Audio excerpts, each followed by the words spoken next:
Uh, Obviously, anytime that you don't win the game, it's not the outcome that you're certainly looking for.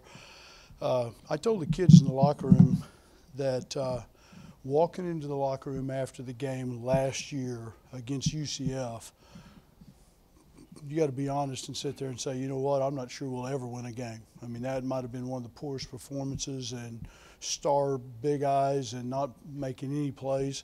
The things that did bad tonight, obviously, are the things that I think are fixable. Every single skill player that played on offense tonight didn't play much for us last year. Two new quarterbacks, all the running backs, all the wide receivers, all the freshman tight ends played. You got to start someplace, and to be honest with you, to score 28 points and to run the ball as well as we did, that part of it was very encouraging. Our players know this, and it's age-old coaching philosophy and stuff. You can't win games if you turn the ball over. You lose the turnover ratio, it's highly unlikely that you're going to be talented enough and good enough to win the game. Throwing an interception for a pick six obviously is extraordinarily difficult to overcome. The two fumbles breaks the momentum and those kinds of things. And then defensively, giving up big plays. I mean, those were things that just we have got to get that fixed. We've got to make sure that we do that better every single week. The highlights of it, obviously, and I think going into the game, I don't think anybody was shocked. I mean, Stone Wilson is, in my opinion, he's one of the best punters in the country. I mean, I think all three of his punts tonight were against the wind. He averaged 44 yards, and they had a fair catch, everything. Sean Young was outstanding. All of them were basically touchbacks. The one they did try to bring back out, we blew him up inside the 20-yard line. So, the kicking part of it, that part of it was good. Jose was, like he always is, you can count on him to be almost automatic. But I think that there's a lot of things. I think this team, I think that they're mature enough, they're smart enough, and our coaches are smart enough to take a look at the film and realize areas where we've got to improve. And I think that they'll bounce back. I think that we'll have a great week of work, get ready for next week for the game. But, there's areas that we've got to do better. We've got to do a better job of tackling on the defensive side of the ball. Coach, if you could take hopefully each quarterback individually, how do you assess how James played and how do you assess how Chris? Yeah. And as you saw, probably, I don't know what the perception was from people in the press box and the stands. You could see why it was such a close contest because, James came in, didn't do quite as well, the first couple of possessions, and then Christian came in, drove us down. We scored a touchdown. He did a good job. Then James came back. Sometimes kids, and you worry about both of them, about putting too much pressure on themselves, to be honest with you. I mean, trying to fill, they don't have to be Alex Magoo, okay? They just got to be themselves. And I think once they got into the rhythm of it, and I think that they played well. I think that James played significantly better in the second half than he did in the first quarter, his first three possessions of the ball game. I think it was a little bit of a stress, thinking that I've got to come in here and I've got to fill the shoes of Alex Magoo, and everybody's going to count on me. A transfer in. And once he calmed down and settled down, then I think he did a good job. Mobility-wise, he extended plays outside the pocket. Receivers made some good plays. It was good to see guys like C.J. Wharton. C.J. set out all last year, transferring from Florida. He ended up having 5 catches for 60-something yards tonight. The one area that we didn't get a chance to take advantage of was explosive plays. I mean, that was one of the kind of the highlights of last year's offense, that you could just about count that 2 or 3 times a game we were going to get a big 40, 50-yard pass down the field. Tonight we got one of them, but it came from Anthony Jones on a run, which it was great having him back.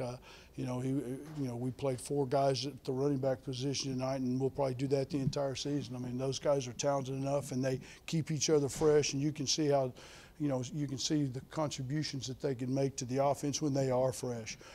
We did a decent job tonight in the rotation, the up-tempo that they had with the defensive line. I think that we played 10 defensive linemen tonight, but one of the areas that we've got to do a little bit better job is with the linebackers. Sage Lewis played spectacular. Somebody told me he had 19 tackles tonight, assists and unassisted tackles and stuff. He can't play like that every single week. We got to be able to make sure that we get him, a couple of breaks each of the halves, and get somebody ready to go in there. I don't know what the numbers were. I didn't even take time to count it up, but I know that defensively, I think we started 8 new starters on defense tonight, and I think we did the same thing. I think we started like 7 or 8, new starters in the offense. So, it's baptism under fire. Played a good team, and Indiana's, we knew going into it that it was going to be a heck of a contest because we watched how well they played against Michigan and how they took Ohio State down to the line last year, and there was no under expectation when they came here that they had some good players and that they were going to be a good challenge for this team. So, but we'll bounce back, and I trust these guys, and I know what next week's going to be like, and we'll see how we play. Coach, can you obviously just talk about obviously you guys had that deficit at the half and the decision making to go back with James in the second half? Yeah, but even before the game, we talked about, Rich Skrosky and I, and then I talked to the quarterbacks all week long about, both of you are going to play. And we made it blatantly apparent to the media. We didn't keep it a secret and say, oh, this is a surprise. We just said, we're going to kind of feel how they're playing, how the possessions are going. The one thing I told, Christian is that, whenever his first possession, I said, I don't want to put you in the game and say, okay, it's going to be possession 3 or 4, and all of a sudden you're backed up at the -4 yard line. It's not fair to him. Put him in the first time he goes into the game and you got your back to the wall. So, we were just going to play by ear, and if it was possession number 4, and that's what it was, and he went in, he did a nice job, and then the second possession he took him down and led him into the end zone, and and I don't suspect it will be much different, pretty much at least until one of them potentially separates themselves and says, you know what, clearly I am clearly ahead of the other guy, and all the guys that covered us. I know Walter did and everybody else, but we learned a huge lesson last year. It was a disaster, when we got to the bowl game. We were lucky as you could imagine, keeping Alex Magoo healthy for all 12 games. When he went down, we literally didn't have anybody, and now I feel better about the quarterback situation right now from the standpoint that I think 2 guys could go in there and lead this team to victory. Coach, Maurice, how did you feel he played? Switching from quarterback to wide receiver, he had the fumble, but then he came back. Yeah, I think he played okay. I think that, I think every kid, anytime that they make a transition from a position, it's a little bit of a challenge. And I think that, I think that he responded. I think, sometimes as a quarterback, he maybe overthought a little bit of the routes and stuff like that. Just run the routes. You got skills, you got ability, and I think, I think he'll continue to blossom as the season goes along. The secondary?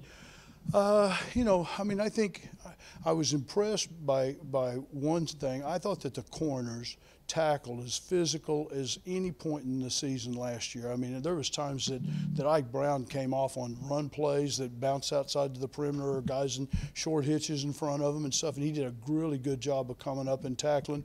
I thought that Stanley Thomas, and I keep saying this, that's one of the mistakes that we probably made. We should have flipped him to the secondary last year, midway through the season, because he has come on, had a good spring, good camp, played very good today, and I think that really helps with him and Emmanuel Lubin having 3 corners that can go in the game and rotate and give each other a little bit of a blow.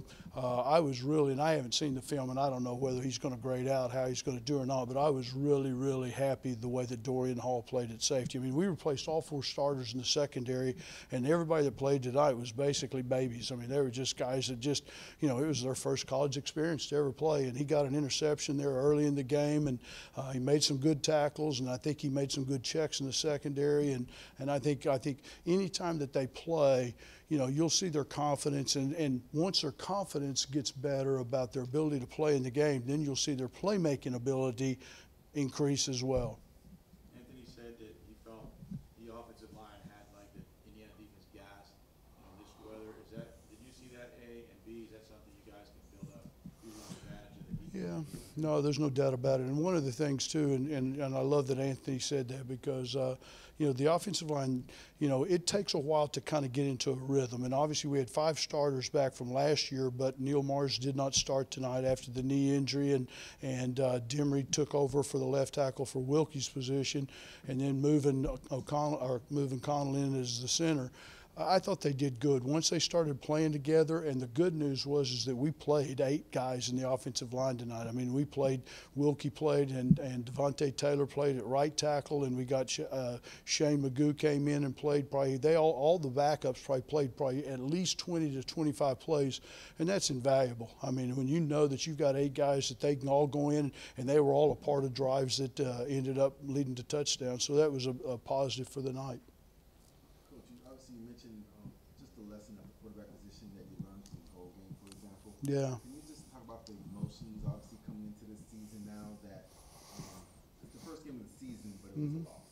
Yeah, well, I mean, nobody likes losing. I mean, it rips everybody's guts up. Those kids are disappointed. I mean, they have spilt their hearts all summer long. But, the one thing about football, just like in life, they'll bounce back from adversity. And if you're going to be a good football team, you're going to learn from your mistakes. And if you do, then you'll get better. If you don't, then somebody's going to take your job and somebody's going to play for you, because we're going to push the envelope to continue to get better every single week. And I think these kids will bounce back. They love to play, they love to compete, and I think you'll see it. You mentioned linebacker maybe wasn't, other than Sage, what did you see there at that position? Yeah, I mean, it was the rest of the positions because of their personnel groupings. They played 4 wide receivers a high percentage of the time, so we were in nickel and dime situations, so we weren't forced to have to play a lot of other linebackers. Rocky Lewis, the freshman, played maybe 25 to 30 plays, got his feet wet. I mean, he's never played in a college game before. Josh Powell, the walk-on kid that we awarded the scholarship, he kind of was part of some of the nickel and dime packages to get one of the linebackers out to give us a little bit more speed in the underneath. Jamal Gates came in, and he played a little bit when we actually had 2 linebackers in the game.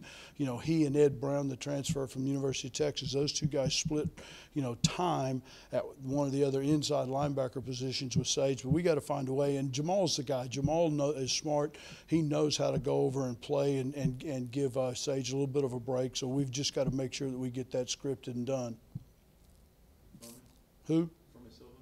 Firm, simply because of the skill packages. He played mostly defensive end tonight. We didn't play him at linebacker very much because, they weren't in, they were in 4 wide receivers, and he had more value as a pass rusher than he did, dropping into coverage tonight. Coach, could you talk a little bit about your team's resiliency tonight? Say it again, I'm sorry. Could you talk a little bit about your team's resiliency tonight? It seemed like after Chandler scored that touchdown, you guys were reinvigorated. Yeah. How did it help your team moving forward? Yeah, you know what? I think there's enough guys in this football team that went through last season. And one of the things that was miserable about last year is, and I think the media guys that covered us, I think guys listen to me say, I was sick and tired last year of telling guys about stories that had nothing to do with them.